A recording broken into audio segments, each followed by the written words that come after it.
एक समय की बात है। घने जंगल में एक ऋषि मुनि तप कर रहे होते हैं।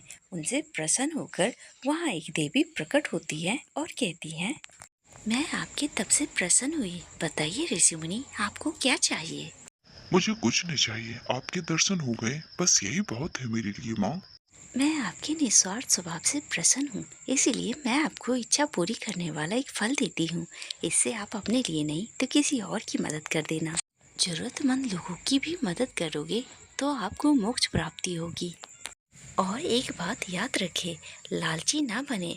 अगर इच्छा पूरी हो जाए तो ये किसी और को उससे कम दामों में बेच दे, नहीं तो नुकसान हो सकता है। मैं समझ गया माँ कि आप क्या कहना चाहती हैं। मैं वही करूँगा जो आप कह रही हैं। इतना कहते ही माता अंतर ध्यान हो गई। ऋषि मुनि ये देखते रह गए। उन्होंने वहाँ से फल लिया और राजमहल की ओर चल दिए। राजमहल में जाकर वो राजा से मिले और कहते हैं, महाराज, मैं आपको एक इच्छा पूरी करने वाला फल देने आया हूँ। अगर आप इसे उचित दामों पर लें तो आपकी सारी इच्छाएं पूरी हो सकती हैं। हाँ, मेरी एक इच्छा है जो इतने सालों से पूरी नहीं हुई है। मैं पड़ोसी राज्य से युद्ध जीतना चाहता हूँ और अपनी प्रजा को खुश देखना चाहता हूँ। बिल्कुल ऋषि मुनि, आप ये फल मुझे दे दे, मैं आपको इसका रकम दे दूंगा। मैं आपसे प्रसन्न हूँ। आप बिल्कुल ही निस्वार्थ तरीके से अपनी प्रजा के लिए ये सब सोच रहे हैं। मैं आपको ये फल देना चाहता हूँ। पुजारी ने तुरंत महाराज को वो फल दिए और राजा ने उन्हें 1 लाख के सिक्के दिए। महाराज, मैं आपको एक बात बताता हूँ। अगर आपकी इच्छा पूरी हो जाए तो ये फल किसी और को उसे कम दामों में बेच दे, और उसे भी जब बेचे तो ये बात अच्छी तरह से बता दे। उम्मीद है कि ये बात आपको अच्छी तरह से समझ आ गई। ऋषि मुनि ने राजा से जो पैसे लिए वो गांव के गरीब लोगों में बांट देते हैं। राजा ने वो युद्ध जीत लिया और फल किसी और को देने का फैसला किया। मेरे विजय का कारण ये फल है। अब मुझे ये फल त्यागना होगा। किसी और को लेना है तो वो आगे आए। इतने में एक धनवान मोहन नाम का आदमी राजा के सामने आते हैं। महाराज, कृपया करके ये फल मुझे दे दे। मैं एक लंबी बीमारी से ग्रसित हूँ। कृपया करके मेरी जान बचाइए। एक बात याद रखना, तुम्हारी इच्छा जैसी ही पूरी होगी तुम इसे उससे कम दामों में किसी और को बेच देना। इतने में मोहन वो फल खरीद लेता है और कुछ दिनों बाद उसकी बीमारी समाप्त हो जाती है। लेकिन वो लालची बनने लगता है। मैं ये फल किसी को नहीं दूंगा। मेरी इच्छाएं और पूरी होगी। राजा तो मूर्ख था, मूर्ख। फल किसी और को ना बेचने के कारण कुछ दिनों बाद मोहन और बीमार हो गया और बहुत ज़्यादा बीमार हो गया। मोहन ने सोचा कि मैंने क्या गलती की। मुझसे कितनी बड़ी गलती हो गई। राजा ने तो कहा था कि मुझे ये फल किसी और को बेच देना चाहिए। अब मैं ये फल किसी और को बेच देता हूँ, वरना मैं इतना बीमार बिल्कुल नहीं होता। इतने में किसी और व्यक्ति को वो सस्ते दामों में बेच देता है। लगभग सभी गांव वालों ने अपनी अपनी इच्छाएं पूरी की उस फल से। पिछली बार जब मैं बीमार हुई थी, आपने उसी फल से मेरा इलाज करवाया था।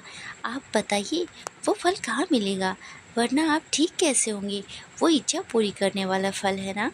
हाँ, पिछली बार तो मैं वो फल लाया था, लेकिन इस बार नहीं मुझे वो फल चाहिए। वो जानलेवा हो सकता है। वैद्य से मेरा इलाज करवाओ। मुझे उस फल की कोई जरूरत नहीं है। देखो, मुझे अपने पति की जान बचानी है। मुझे वो फल चाहिए। तुम मुझे वो फल कहीं से भी ढूंढ कर ला कर दो और मेरे पति को इस बारे में पता नहीं चलनी चाहिए, समझे ना? ठीक है, जैसा आप कहें, मैं अभी ही लेकर आता हूँ। उसका नौकर जाता है और वो फल लेकर तुरंत वापस आता है और वो इच्छा करती है कि मेरे पति ठीक हो जाए, और उसके पति जल्द ही ठीक हो जाते हैं और उन्हें इस बारे में कुछ पता नहीं चलता कि वो कैसे ठीक हुए। उन्हें लगता है कि वो दवा से ठीक हुए हैं।